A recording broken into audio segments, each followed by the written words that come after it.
Jina naitwa Salama Nyendo Hassan, ni bibi shamba shehia ya Bambi.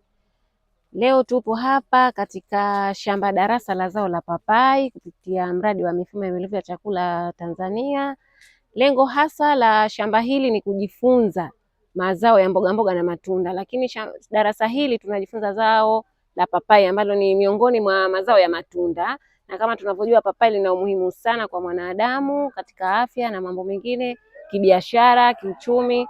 Kwa hiyo hili zao la papai, vijana wameamua kuchagua zao hili wamezoea kwamba wanalima kawaida, lakini wanataka walime kitaalamu kupitia masoko wanavyoyaona ya lile zao la papai, hata kama ni zao lilokuwa maarufu Zanzibar, lakini wao wamependelewa zaidi na hili zao la papai kwa vile wakienda masokoni au soko la kijiji, soko labda la dogodogo, wanaona bei ya lile zao la papai, papai moja linaweza likafika 3,000, 5,000. Kwa hiyo wao wameshajihika kwamba kwa nini eneo letu la Bambi tusilime hili zao na sisi vijana, na maeneo yapo.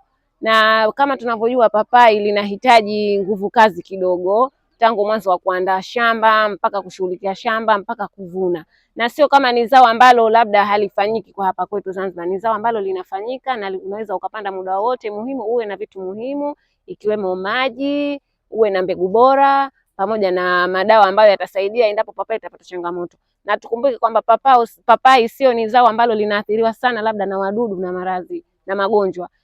Inatokezea unaweza ukapata wadudu wa kawaida, lakini vile vile papai ni mti ambao unaweza kujihudumia yeye wenyewe kutokana na ladha ya majani yake. Kuna baadhi ya wadudu hawapendi yale majani ya papai, pia inasaidia katika kujikinga wenyewe. Halafu ni papai ni zao ambalo linastahimili sehemu yoyote. Unaweza ukapanda maweni, unaweza ukapanda sehemu ya tambarare, unaweza kupanda sehemu ya kichanga.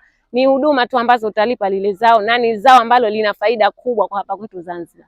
Na tunategemea kwamba kikundi hichi au shamba darasa hili, kwa vile lipo hapa maeneo ya njiani, ni sehemu ambayo watu wanapita, ni shamba ambalo watakuja kujifunza baadhi ya wanakijiji na vijiji vingine, na muono wetu zaidi kwamba tukisha kusoma hapa tuone na wenzetu wanashajihika, na ndio maana tukachukua hawa vijana, kwamba tunategemea kwamba katika vijana 25 tuliokuwa nao hapa, kila kijana mmoja aweze kushajihisha vijana wenzake japo 5. Kwa hiyo tutajua 25 wakiwa na 5 tayari vijana wote, au hata kama watu wazima, hata watoto, kwa sababu hatuko mbali na shule hapa, ya watoto na wao wataona kwa nini mapapai yamepangika vile, na tutalima kitaalamu zaidi.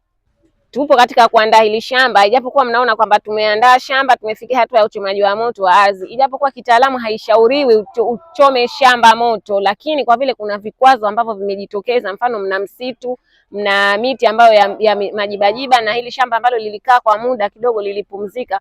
Kwa hiyo tumeona ni vyema tusafishe kwa urahisi, tumechoma moto. Moto inasaidia baadhi ya vipengele, kwa sababu zao la papai ni zao la matunda. Kwa hiyo hili jivu litakalobaki hapa litatusaidia wakati wa ukulima ile papai. Ile sehemu ambayo unaona imechomwa moto, usije kushangaa kwamba mti ule ukiwa umeboroka vizuri, kwa sababu pale pana madini ambayo tumeyatengeneza, madini ya jivu. Kama tunafahamu, jivu ni mojawapo ya tiba katika kuulia wadudu, na pia jivu linasaidia wakati wa uwatikaji miche. Pia jivu tunaweza tukachanganya kidogo kwa ajili ya kukinga labda mbegu ndogo ndogo. Kwa hiyo jivu halina athari katika shamba, na kuchoma moto kitaalamu haitakiwi kiuhalisia, lakini ikiwa kuna yani kuna vikwazo ambavyo vinatakiwa uchome shamba moto, basi hiyo inakubalika kitaalamu.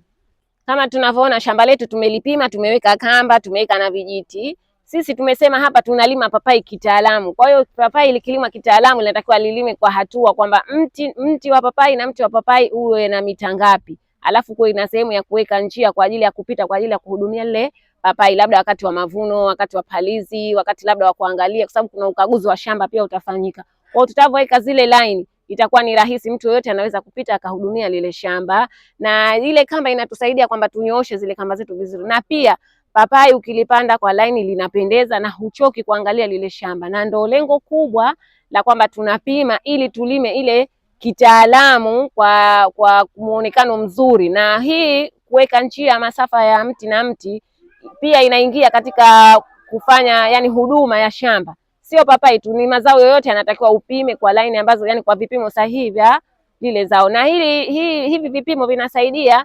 Kuna magonjwa mengine ya mazao yanakolezana, labda kugusana kwa majani. Kwa hiyo utapotenganisha mti na mti alafu ukaika masafa, pia inasaidia wakati wa kukinga yale maradhi ambayo yanajitokeza, au magonjwa pamoja na wadudu wanatokeza shambani.